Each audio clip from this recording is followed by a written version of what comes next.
पिछले तकरीबन 18 महीनों से सेम ही प्राइस पर 6 से 700 से लेकर यहीं पर ट्रेड करने वाला स्टॉक आखिर ऊपर जा क्यों नहीं रहा। पास्ट में तो इस स्टॉक की परफॉर्मेंस बहुत आउट क्लास थी, लेकिन अब इस स्टॉक को क्या हुआ, इसकी फ्यूचर में परफॉर्मेंस क्या ऐसे ही रहेगी या अगेन ये शो करने वाला है। तो इस टाइम की इसकी सिचुएशन और फ्यूचर के इस स्टॉक के बारे में हम इसकी कंप्लीट डिटेल जानेंगे। अस्सलाम वालेकुम गाइस, मैं शुएब, आप देख रहे हैं B1 बिलियनर यूट्यूब चैनल। एक व्हाट्सएप की कम्युनिटी का लिंक जो कि इसी वीडियो के डिस्क्रिप्शन में मौजूद है, जिसको आप फॉलो करके PSX से रिलेटेड न्यूज एंड अपडेट्स को टाइमली अवेल कर सकते हैं। एंड अगर आप किसी कंपनी का एनालिसिस चाहते हैं तो उस वीडियो का नाम लिखकर कमेंट सेक्शन में कमेंट कर सकते हैं, तो आपके लिए भी उस कंपनी का एनालिसिस किए जाएंगे। एंड एक ये नजर हमारे प्रीमियम ग्रुप के प्रॉफिट्स पर डालें। तो अगर आप भी ऐसे प्रॉफिटेबल सिग्नल्स अवेल करना चाहते हैं और इसके साथ साथ वो ये तमाम फैसिलिटीज अवेल करना चाहते हैं, तो इस कॉन्टेक्ट नंबर पर रब्ता कर सकते हैं। तो चलिए वीडियो को स्टार्ट करते हैं।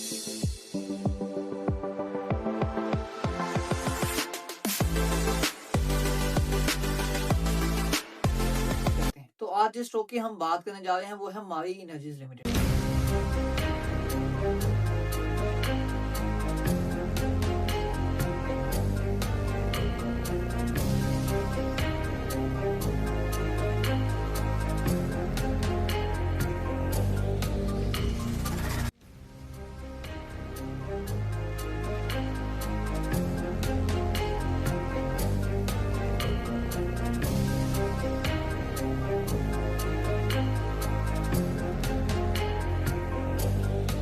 ऑयल एंड गैस सेक्टर से बिलोंग करती है। अब इस कंपनी की पास्ट परफॉर्मेंस देखें वो तो बहुत आउट क्लास रही थी, और इवन के स्टॉक एक्सचेंज में 2024 में तो आउट क्लास परफॉर्मेंस देने वाला ये स्टॉक कंसिडर किया जाता था। लेकिन इस टाइम पर इस स्टॉक को आखिर हुआ क्या है कि उस परफॉर्मेंस के बाद इस टाइम पर ये स्टॉक एक ही रेंज में कंसोलिडेट करता जा रहा है, और वो 6 से 700 के दरमियान या 700 से ऊपर जाकर अगेन नीचे वापस आ जाता है। तो ये क्यों इन्वेस्टर्स को प्रॉफिट नहीं दे पा रहा। तो अब इन स्टॉक की बात करें तो फंडामेंटली तो इस स्टॉक में कोई इशू नहीं है, और इवन के न्यू डिस्कवरीज भी हो रही हैं।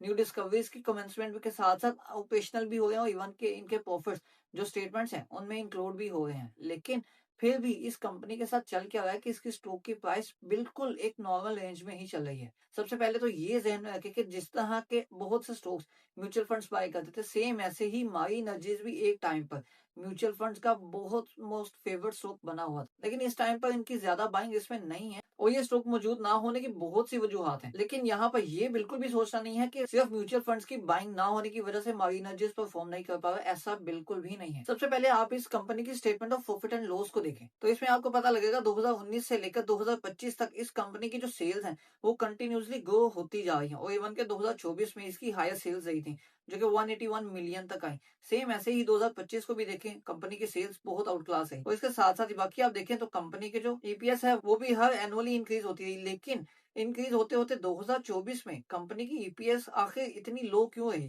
कि कंपनी की जो ईपीएस है वो 2023 में 420 रुपीज थी, और सेम ऐसे ही अब इसकी जो ईपीएस निकल कर आई है वो 64 रुपीज है। तो सेम ऐसे ही 2024 के बाद 2025 में कंपनी की जो ईपीएस निकल कर आई वो 54 रुपीज थी।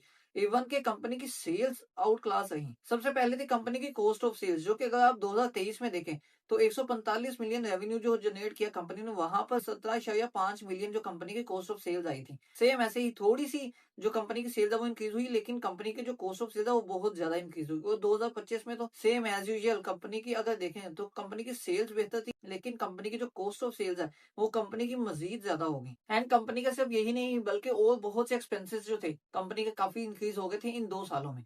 लेकिन अब कंपनी के अंदर काफी ज्यादा इंप्रूवमेंट आ रही है, क्योंकि ये कंपनीज डिस्कवरीज पर ही चलती हैं, अपने रिजल्ट्स पर चलती हैं। तो डिस्कवरीज पर ज्यादा एक्सपेंसेस आने की वजह से, बहुत से एक्सपेंसेस इंक्रीज होने की वजह से कंपनी पर काफी ज्यादा इम्पैक्ट पड़ा। और अगर आप क्वार्टर वाइज भी देखें तो क्वार्टर वाइज भी सेम सिचुएशन है कंपनी के। इवन के जो रिसेंट क्वार्टर आया, सेकंड क्वार्टर 2026, उसमें भी कंपनी की जो कॉस्ट ऑफ सेल्स थी वो बहुत ज्यादा रही थी। लेकिन अब थोड़ा सा एक्सपेक्ट किया जा रहा है कि अब जो नेक्स्ट कमिंग क्वार्टर्स होंगे उसमें कंपनी के जो कॉस्ट ऑफ सेल्स थी वो काफी ज्यादा डिक्रीज होना स्टार्ट कर जाएंगी। तो स्टॉक की परफॉर्म ना करने की मेन वजह कंपनी के एक्सपेंसेस थे, और कंपनी की स्टेटमेंट्स आपको खुद बता रही हैं कि कंपनी आखिर परफॉर्म क्यों नहीं कर पा रही थी। कि एक टाइम पर 2023 में कंपनी की जो ईपीएस थी वो 400 प्लस थी। सेम ऐसे ही 2024 में कंपनी की जो ईपीएस है वो 3 डिजिट पर भी नहीं रही, और 2025 में तो कंपनी की ईपीएस अराउंड 50 थी। और अब अगर हम बात करें स्टॉक के बारे में तो इस स्टॉक की परफॉर्मेंस फ्यूचर में काफ़ी बेहतर रहेगी। इवन कि इसके एक्सपेंसेस में आपको काफ़ी ज़्यादा कंट्रोल देखने को मिलेगा।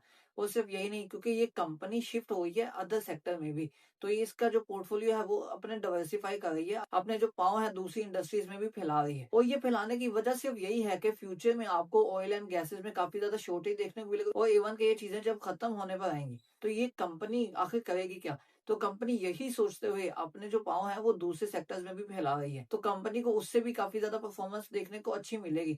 और सिर्फ यही नहीं, बल्कि इसका जो एक्सपेंशन था, उसकी वजह से भी कंपनी के जो एक्सपेंसेस है वो काफ़ी ज़्यादा इंक्रीज़ रहे। तो फ्यूचर में आपको उनके रेवेन्यूज़ भी कंपनी के क जो स्टेटमेंट्स हैं उनमें देखने के में मिलेंगे। और इस टाइम पर अगर इस स्टॉक की बात करें, तो ये स्टॉक जहाँ पर ट्रेड कर रहा है वो आपके सामने है। और अगर इस स्टॉक की फेयर वैल्यू की बात करें, तो इस टाइम पर इस स्टॉक की जो फेयर वैल्यू है वो अराउंड 610 टू 660 रुपीज़ बनती है। तो इतना ज़्यादा कंसोलिडेट करने के बाद अब इस टाइम पर इस स्टॉक के बारे में आपको ये मालूम होना चाहिए कि इस कंपनी का जो स्टॉक है वो परफॉर्म क्यों नहीं कर पा रहा, और फ्यूचर में इसकी परफॉर्मेंस काफी अच्छी होने वाली है, क्योंकि इसकी स्टेटमेंट्स में आपको काफी ज्यादा इंप्रूवमेंट देखने को मिलेगी। तो इस स्टॉक के बारे में आपकी क्या राय है, आप अपनी राय कमेंट सेक्शन में लाजमी दें। वीडियो अच्छी लगी, वीडियो को लाइक और दोस्तों की हेल्प के लिए शेयर लाजमी करें। मजीद ऐसी वीडियोस को देखने के लिए इस चैनल को सब्सक्राइब कर लो। जाते जाते बेल आइकन को प्रेस करना बिल्कुल भी नहीं भूलना, ताकि आप B1 बिलियनर टीम की कोई भी अपडेट इस चैनल पर मिस ना कर पाए।